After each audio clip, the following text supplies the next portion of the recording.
Professor Yamagawa, a very warm welcome to our program. What is the aim of the Khmer Rouge Tribunal? Does it have any special characteristics?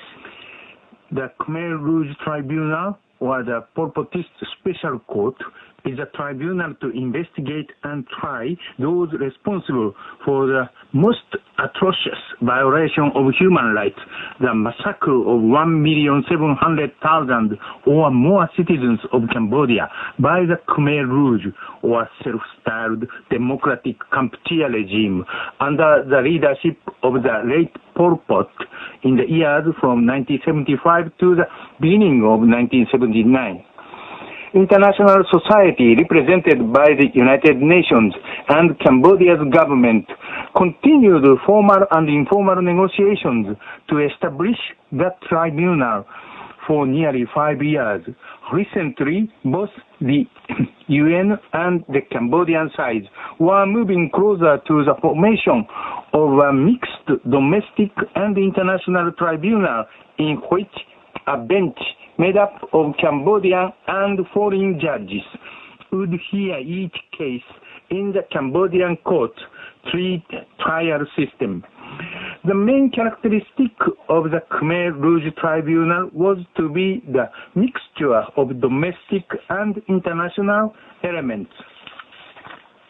On February 8th, the United Nations withdrew its support for Cambodia to mount a war crimes tribunal because the United Nations judged the Cambodian proposal did not meet the international standards. The UN came to this conclusion after 5 years of intense negotiations with Phnom Penh. Professor, what is this major clause of disagreement between the United Nations and the Cambodian government? On February 8, Mr. Hans Corell, Deputy Secretary General of the United Nations, declared that the UN side has decided to stop its negotiations with the Cambodian side because the Khmer Rouge Tribunal proposed by the Cambodian side didn't coincide with international standards in its independence, its objectivity, nor in its impartiality. On the same day, Mr. Sok Am, minister attached to the Prime Minister's Office of Cambodia, declared that he regrets the cancellation of negotiations by UN side, but that the Cambodian side was always ready to reopen the negotiations. The discrepancy between the UN and Cambodia was mainly the problem of the treatment of Ieng Sary, who had been number 2 under Pol Pot in the Khmer Rouge regime. Ieng Sary was given amnesty in 1996 by the king, as requested by the first and second prime ministers, according to the constitution of the Kingdom of Cambodia. The United Nations insisted that there is no amnesty to the crime against humanity. But for the Cambodian side, the problem concerns the dignity of the constitutional law of a sovereign state. Professor, one question we would really like to know. Will this end of the United Nations involvement in the Khmer Rouge Tribunal affect the domestic affairs of Cambodia? 10 years has passed since the signing of the Paris Peace Agreement. Cambodia today has re-established peace and stability under the guidance of His Majesty the King Norodom Sihanouk and the political leadership of Prime Minister Hun Sen. With the support of international society, Cambodian citizens' human rights are guaranteed by the new constitution. The cruel genocidal oppression of the Pol Potist regime, which ended about 23 years ago, is still an unforgettable nightmare for all the generation who suffered the awful oppression. However, the younger generation, which occupies about 2/3 of the total population, is composed of those who were born or who passed their childhood after the disappearance of the Khmer Rouge regime. I personally think that the UN has not ended its participation in the Khmer Rouge Tribunal problem. Even though the UN canceled negotiations with Cambodia, Cambodia's government insists on realizing a special court to try former Khmer Rouge leaders. It seems that Cambodia's purpose is not to revenge the Khmer Rouge, but to make a distinction in Japanese kejime o tsukeru between the barbarous despotic Khmer Rouge era and the democratic era in which human rights are respected. I think and I hope that the Cambodian side will continue its efforts to reopen negotiations with the United Nations side and show Cambodia's eagerness to cooperate with international society in the respect of human rights.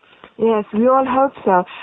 But this United Nations decision on the Khmer Rouge Tribunal, does it also affect the international community, especially the United Nations, in any manner? If negotiations for the formation of the Khmer Rouge Tribunal are suspended indefinitely, I'm afraid that the Cambodian side will be unfairly criticized in international society.